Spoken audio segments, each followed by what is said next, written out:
সকালবেলা চা নিয়ে রোদ্দুরে একটু আয়েশ করে বসেছি। দেখি সূর্যের আলোতে আমাদের বাগানের রানী চকচক করছে, দেখেছো?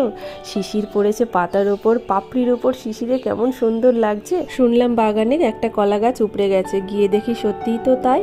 এক কাঁদি কলা সহ কেমন গাছটা উপড়ে গেছে দেখো। আর কাঁঠাল গাছটাতে কেমন সুন্দর কাঁঠাল ধরেছে। দুদিন ধরে বেলটা ঘরে পড়ে আছে। গুড্ডি বলল, মা একটু শরবত বানিয়ে দাও তো। তাই বেলটা ফাটিয়ে একটু পাল্প বের করে নিয়ে একটু জল দিয়ে মিশিয়ে ছেঁকে নিলাম ভালো করে। এই বেলপানার মধ্যে একটু টক দই, গোলমরিচের গুঁড়ো, বিট লবণ, চিনি, একটু গন্ধরাজ লেবুর রস আর সাথে বরফের কুচি। গরমে একদম জমে যাবে, কিন্তু এখন তো ঘরে আমার সেরকম কিছুই নেই, তাই জন্য লবণ আর একটু চিনি দিয়ে গুলে নিলাম ভালো করে। আর তারপরে একটু গোলমরিচের গুঁড়ো ছড়িয়ে দিলাম। আর শেষে ঘরে চাট মশলা ছিল, তাই একটু চাট মশলা ছড়িয়ে এটাকে মিক্স করে নিলাম। দেখা যাক গুড্ডির কেমন লাগে। গুড্ডির তো ভালোই লাগে, ও তো ঘুরে ঘুরে বেশ খাচ্ছিল।